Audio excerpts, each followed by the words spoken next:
नमस्कार मित्रों, S2 adviser में आपका एक बार फिर से स्वागत है। एक मित्र हैं दिलीप जी, उन्होंने मुंबई से एक समस्या लिख भेजी है। वो लिखते हैं कि पिछले 3 सालों से उनके पास नौकरी नहीं है।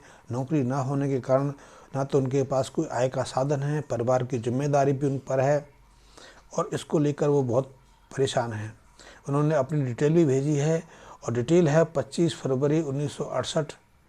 जन्म समय है प्रातःकाल के 4:15 मुंबई। दिलीप जी, मैं आपके बारे में कुछ बताऊं।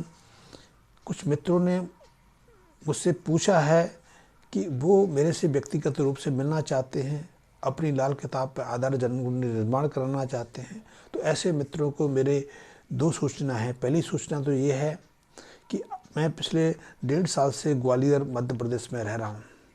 आप समय लेकर मुझसे वहाँ मिल सकते हैं। यदि आपको लाल किताब संबंधी जन्म कुंडली का निर्माण कराना है तो आप 3 साल की, 5 साल की या अपनी इच्छा के अनुसार जन्म कुंडली का निर्माण करवा के मुझसे मंगवा सकते हैं। मुझसे फ़ोन पर बात कर सकते हैं और किसी भी तरह की यदि कोई समस्या आ रही है, जीवन में कोई पेचीदगी आपके जीवन में बन गई है, उसका समाधान निराकरण मेरे माध्यम से चाहते हैं तो आप कर सकते हैं। मैं नंबर इसलिए नहीं देता कि यदि मेरा नंबर फ्लैश पर रहता है तो लोग किसी भी समय मुझे फ़ोन कर देते हैं। इससे मेरे जो दैनिक क्रियाकलाप है उसमें विघ्न आता है। मेरे मित्रों के साथ इसलिए मुझसे कुछ ऐसी चीज़ें घट जाती हैं कि मैं उनके फ़ोन नहीं उठा पाता, क्योंकि मुझे कोई भी अननोन नंबर से फ़ोन कर देता है। तो ऐसे में आप मुझसे मिलना चाहते हैं, मेरी से सेवा लेना चाहते हैं तो मेरे मैसेज बॉक्स में कमेंट्स देकर या तो अपना नंबर लिख दीजिए या फिर मैं आपको अपना नंबर दे दूंगा, तो उस समय पर मुझसे बात कर सकते हैं। आप इस बात का ध्यान रखिए। दूसरी सूचना ये है कि मेरे बहुत सारे मित्र मेरे यूट्यूब चैनल तो रेगुलर देखते हैं, रेगुलर अपने कमेंट्स भी मुझे लिखते रहते हैं, लेकिन उनमें से बहुत ऐसे सारे मित्र हैं जिन्होंने अभी तक मेरे यूट्यूब चैनल को सब्सक्राइब नहीं किया या मेरे बेल आइकन को प्रेस नहीं किया। इसलिए मेरे वीडियो भी उनको समय से उपलब्ध नहीं हो पाते। तो आप मेरे को सब्सक्राइब कर लें, मेरे बेल आइकन को प्रेस कर लें ताकि हर नोटिफिकेशन आपको समय से मिलती रहे। अब दिलीप जी, आपकी जन्म कुंडली के पंचम जो स्थान है, इसे हम पुत्र का कारक घर मानते हैं या बौद्धिक क्षमता का मानते हैं, शिक्षा का मानते हैं। और जो 11वां स्थान है जिसे लाभ भाव कहते हैं, 11वें स्थान पर राहु बृहस्पति के साथ में स्थित हैं और 5वें स्थान पर केतु के साथ में चंद्रमा स्थित है।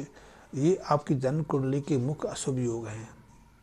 जब भी राहु के साथ में बृहस्पति बैठते हैं तो गुरु का चंडाल योग बन जाता है। इससे घर गृहस्थी में तो परेशानी आती ही आती है। पद प्रतिष्ठा में, मान सम्मान में भी क्षति होती है। आय के साधन सीमित रह जाते हैं या आय के साधन बंद हो जाते हैं। चंद्रमा मन का कारक है, स्वास्थ्य का कारक है, तो ये मन को विचलित रखता है, परिवार में असंतोष रखता है, धन के आगमन को रोक देता है। तो ऐसे में सबसे पहले आप कुछ उपाय करके देखिए। इन उपायों से निश्चित रूप से आपको सहजता से कोई ना कोई आपकी जो नौकरी है, क्योंकि अभी आप करीब 58, 42, करीब 56 साल के आसपास हो गए, 66 साल के आसपास हो गए। तो आपकी जो क्षमता है उसके अनुसार आपको नौकरी मिल जाएगी। नौकरी तो प्राइवेट होगी, मुनि में की या किसी फैक्ट्री में या किसी व्यापारिक स्तर पर आपको मिल सकेगी। तो आप कुछ उपाय करके देखिए।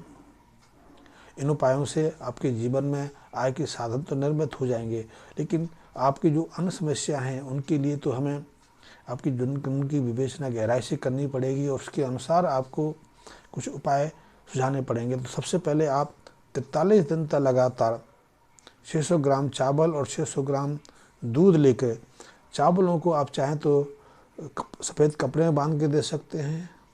यदि आपकी सामर्थ्य है तो चांदी का थोड़ा सा टुकड़ा उस पर रख के आप इसको किसी शिव मंदिर में स्थापित कर सकते हैं, शिव मंदिर में चढ़ा सकते हैं और इसको नियमित रूप से आपको 43 दिन जारी रखना है। इस उपाय से चंद्र बृहस्पति सबल होंगे।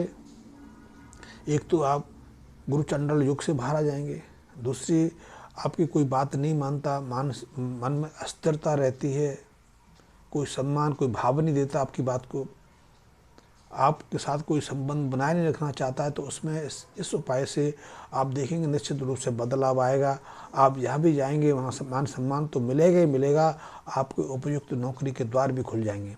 तो सबसे पहले तो आप इस उपाय को करके देखिए। दूसरे उपाय के रूप में आप 43 दिन तक पत्तों सहित मूली को 11 मूली ले लें, जो पत्ते सहित हो, उनको रात्रि को अपने जहाँ सोते हैं उसकी दाहिने सिराने की तरफ वहाँ पर रखना है, और प्रातःकाल इन पत्तों सहित मूलियों को आपने किसी मंदिर में दे के आना है, और इस उपाय को भी 43 दिन आपको जारी रखना है। हर बुधवार को मिट्टी का 1 लोटा लेके उसमें आपने देसी खांड भरनी है,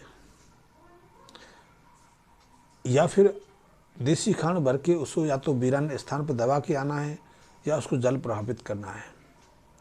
और एक अंतिम, और इस उपाय को तो आप जीवन भर जारी रख सकते हैं, जीवन भर इसको बनाए रखना है। ये उपाय है सतनाजा। सतनाजा कहते हैं 7 अनाज, 7 ग्रहों के 7 अनाज मिला के एक मिश्रण तैयार कर लीजिए, और 1 से 2 मुट्ठी सतनाजा आप नियमित रूप से अपने आसपास किसी बाग बगीचे में, या यहाँ पक्षी बैठते हों उस गार्डन में, उस पार्क में, या कई जगह ऐसी होती हैं, मुंबई में हो सकता है आपके आसपास ऐसी जगह हो, तो नियमित रूप से प्रातःकाल खाली पेट का अर्थ है चाय आदि को तो आजकल कोई हम खाने पीने में शामिल ही नहीं करते, लेकिन यदि आप बिना चाय के भी इस उपाय करेंगे तो अद्भुत है।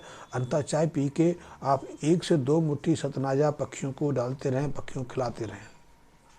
बस इतने से उपाय कर लीजिए, आपकी ज़िंदगी सहज हो जाएगी, आपकी ज़िंदगी में फिर से बाहर आने लगेगी, और निश्चित रूप से आपको नौकरी तो मिल ही जाएगी। नौकरी मिलेगी, आय के साधन खुलेंगे, जब कुछ आमदनी होने लगेगी तो आपका सम्मान भी परिवार में बढ़ जाएगा, पारिवारिक लोग भी आपको मान सम्मान देने लगेंगे, आपके यार मित्र भी आपके निकट में आएंगे। तो आप ये छोटे से उपाय करके देख लीजिए, आपकी समस्या का समाधान इसी से हो जाएगा। और मैं अपने मित्रों से कहूँगा, यदि मेरे मित्रों ने अभी तक मुझे सब्सक्राइब नहीं किया है तो मेरे को सब्सक्राइब अवश्य कर लें। धन्यवाद मित्रों।